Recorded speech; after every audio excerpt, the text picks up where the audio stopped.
पैर की और शरीर की सारी हलचल बनी रहे, हर कदम केवल फिटनेस की कहानी नहीं लिखता, ये हमारे मन को भी सुकून देता है। जब सांसें लय में चलती है, जब शरीर एक्टिव होता है, तो दिमाग पर से तनाव की परतें खुद ब खुद उतरती जाती हैं। जी हाँ, फिजिकल एक्टिविटी सिर्फ शरीर ही नहीं बनाती है, ये हमारी मेंटल हेल्थ का भी टॉनिक है। बिल्कुल ठीक कह रही हैं मीनाक्षी आप। रिसर्च ये बताती है कि रोज की शारीरिक गतिविधियां दिमाग के उस हिस्से को एक्टिव रखती हैं जो हमारी याददाश्त, सोचने समझने की शक्ति और साथ ही फोकस करने की क्षमता को कंट्रोल करता है। बिल्कुल ठीक बात। और यही नहीं, एक्सरसाइज से ब्रेन में खास केमिकल डोपामाइन और एंडोर्फिन बनते हैं जो नए ब्रेन सेल्स को तैयार करते हैं, मूड बेहतर करते हैं, स्ट्रेस कम करते हैं। मतलब फिजिकल एक्टिविटी सीधे आपके दिमाग को हेल्दी रखती है। बिल्कुल मीनाक्षी, लेकिन जब यही एक्टिविटी कम हो जाती है, लाइफस्टाइल बिगड़ जाता है, तो असर सबसे पहले बच्चों की ब्रेन हेल्थ पर दिखने लगता है।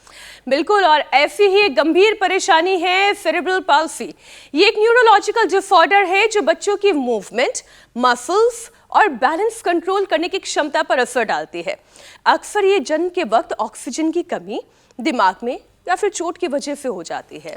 बच्चों में इसके लक्षण साफ नजर आते हैं। चलने फिरने में दिक्कत, बोलने सुनने और देखने में परेशानी, यहाँ तक कि मेंटल ग्रोथ रुक जाना। और सबसे बड़ा सच तो ये है कि सेरेब्रल पाल्सी पूरी जिंदगी बना रहता है। और सबसे बड़ी बात यह कि भारत में तो हालात चिंता बढ़ाने वाले हैं। वैसे ये सिर्फ बच्चों तक सीमित नहीं है, भारत की ब्रेन हेल्थ का हाल बुजुर्गों के लिए भी खतरनाक है। ठीक बात आप कह रही हैं। डिमेंशिया, अल्जाइमर्स, पार्किंसंस, स्ट्रोक जैसी बीमारियों की रफ्तार भारत में बाकी एशियाई देशों से कहीं ज्यादा तेज है। अब बात तो बल्कि बिल्कुल साफ है। सेरेब्रल पाल्सी हो, ऑटिज्म हो, डिमेंशिया, पार्किंसन और अल्जाइमर, ये सिर्फ हेल्थ प्रॉब्लम नहीं है, ये परिवार और समाज पर बोझ भी है। लेकिन वक्त रहते प्रॉपर डायग्नोसिस और शुरुआती इलाज के साथ सही डाइट और योग और प्राणायाम इनसे लड़ने में कारगर हथियार साबित हो सकते हैं। और करना क्या है, ये बताने के लिए योग गुरु स्वामी रामदेव हमारे साथ जुड़ चुके हैं। स्वामी जी, बहुत बहुत स्वागत आपका। प्रणाम स्वामी जी। बहुत बहुत प्रणाम। पहले तो आपकी जो इनोवेटिव नई जो एक्सरसाइज है जो उसके साथ जो शुरुआत है वो बहुत ही एनर्जेटिक होती है, बहुत ही इंस्पिरेशनल होता है पूरा ये सब। और करोड़ों लोग सुबह सुबह जग जाते हैं और इंडिया टीवी के साथ योग में जुट जाते हैं, बच्चे, जवान, बुजुर्ग। और मस्तिष्क के लिए ये शीर्षासन बहुत ही ज़बरदस्त है। अब ना किसी को सेरेब्रल पैलिसी होगा, न किसी बच्चे को एपिलेप्सी, न ऑटिज्म। ये बहुत बड़ी समस्या है ऑटिज्म, सेरेब्रल पैलिसी, बच्चों को एपिलेप्सी, और फिर धीरे धीरे करके अभी तो छोटे छोटे बच्चों में मैं देख रहा हूँ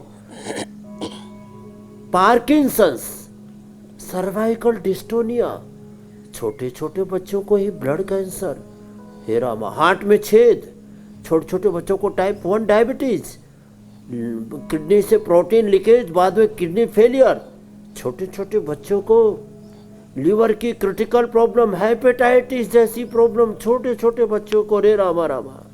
इसलिए शीर्षासन बच्चों को कराएं। ये 5 आसन आज बच्चों के लिए बता रहे हैं। सबसे पहले शीर्षासन 1 से 2 मिनट, पहले दीवार के साथ, बाद में बिना दीवार के। फिर मेधावटी, मेमोरी ग्रिड, अश्वगंधा, शतावर, ब्रह्मी, शंख पुष्पी, ज्योतिषमती, मीठी बच, ये कुछ आयुर्वेद की औषधियाँ हैं। शीर्षासन, फिर ये सर्वांगासन, और ये ऐसे 1-1, 2-2 मिनट धीरज से करना। ऐसे फिर हलासन, ये क्यों, शीर्षासन, सर्वांगासन, हलासन, फिर ये चक्रासन पूरा जितना हो पाए, फिर पश्चिमोत्तानासन, बच्चे तो कर लेंगे, बड़ों को थोड़ी सी दिक्कत आए, फिर हनुमान आसन या अर्ध हनुमान आसन, ऐसे ये।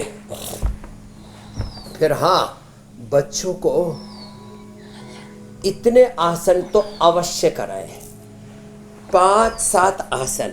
बच्चे तो फिर भूनमन आसन, वृश्चिक आसन, पूर्ण चक्रासन, पूर्ण उष्ट्रासन और डिम्बासन, टिट्टिभासन,